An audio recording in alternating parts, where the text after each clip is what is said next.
हुशाऱ्या करणाऱ्यांनी, दम देणाऱ्यांनी जरा विचार करून आपलं काम करावं. आम्ही आमचं काम करतो. आणि केवळ 2.5 वर्ष मिळाल्यानंतर म्हणजे आपला उल्लेख केला सुरेश भाऊनी की सरकार आल्या आल्या माननीय देवेंद्रजींनी रस्त्यासाठी 100 कोटी रुपये दिले.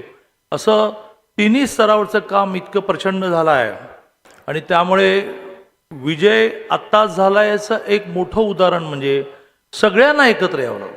शोधून शोधून शोधून शोधून तू पण ये, तू पण ये, तू पण ये, तू तिकडे कुठेतरी गावाला आहेस तर गावाहून ये, इथे बॅग घेऊन राहा, तू आमचं म्हणजे जे एकमेकाची तोंड बघत नव्हतं असे सगळे राष्ट्रवादी, पवारांची राष्ट्रवादी, मग शिवसेना, असे सगळे घटक एकत्र आले आहेत. आधी आणखीन मोठी होईल कारण ती जेवढी मोठी होईल तेवढं लढता येईल ना, काही उपयोग होणार नाही.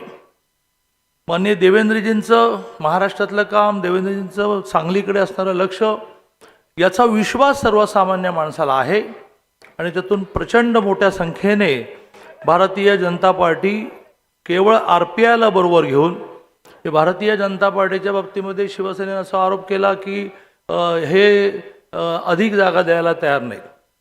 पण भारतीय जनता पार्टी जागा देण्याच्या बाबतीत किती लिबरल आहे की जगन्नाथ ठोकळे हे RPIचे नेते कार्यकर्ते यांना द्यायला रिझर्व्ह जागा नाही तर ओपनमधून, कारण ते कर्तृत्वान आहेत, ओपनमधून जगन्नाथ ठोकळेंना उमेदवारी देऊन RPI बरोबर भारतीय जनता पार्टीने युती केली आणि त्यामुळे आम्ही सगळ्यांना सामावून घेणारे आहोत. ज्यांचं एकही जागा गेल्यावर निवडून आले नाहीत त्यांनी किती जागा मागायच्या, ज्यांच्या आल्या परंतु विखुरलेल्या गेल्या इकडे इकडे इकडे त्यांनी किती मागायच्या. आणि त्यामुळे आमच्या कार्यकर्त्यावर अन्याय करून तर आम्ही युती करू शकत नव्हतो. शेवटी एकच मुद्दा मांडून मी माझं बोलणं संपवेन. माननीय देवेंद्रजींनी निवडणुकांची एक नीती, एक धोरण आमच्यासमोर मांडलं की निवडणूक विकासावर आपल्याला न्यायचे, विशेषतः युतीतल्या पक्षांनी एकमेकावर टीका बिलकुल करायचे. पण सुरुवात झाली टीका करायला. ते आता किती चालणार आहे, कुठे थांबणार आहे याचा अंदाज घेऊन ठरवू. परंतु नगरपालिकांच्या निवडणुकामध्ये टीका करणाऱ्याने असं म्हटलं की तिजोरीची किल्ली आमच्याकडे आहे. मी भोरच्या सभेमध्ये मांडलं आणि ते खूप महाराष्ट्रामध्ये चाललं की तिजोरीची किल्ली तुमच्याकडे आहे परंतु तिजोरीचा मालक आमच्याकडे आहे. आता असं म्हणेन घरला जायचंय का असं म्हणणाऱ्यांना मी असं म्हणेन की मुख्यमंत्री पण आमच्याकडे आहेत आणि गृहमंत्री पण आमच्याकडे आहेत. त्यामुळे दमात घेऊ नका आणि हलक्यात पण घेऊ नका. अतिशय चांगले मेहनतीने राबणारे कार्यकर्ते हे उमेदवार म्हणून दिलेले आहेत आणि सगळ्यांच्या मागे खंबीरपणे उभं. मी अनेक वर्ष माननीय देवेंद्रजींबरोबर काम करतो.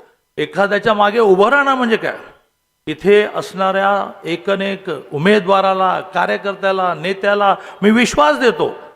असे जे कोणी दमदाटी करणारे असतील रात्री बेरात्री आपण देवेंद्रजींना फोन करूया. तर म्हणजे मी पालकमंत्री आहे, मीच पुरेसा आहे. पण नाही भागलं तर देवेंद्रजींना फोन करू. त्यामुळे हुशाऱ्या करणाऱ्यांनी, दम देणाऱ्यांनी जरा विचार करून आपलं काम करावं. आम्ही आमचं काम करतो, आम्ही आमच्या कामावर म्हणतो. कुठे यादी आहे नंतर प्रेसला देतो, पण कामावर आपण लढूया. जय हिंद, जय महाराष्ट्र. धन्यवाद दादा. आदरणीय दादानी बोलल्यानंतर आता यानंतर आपल्या सर्वांचे लाडके, महाराष्ट्राचे लाडके देवा भाऊ माननीय नामदार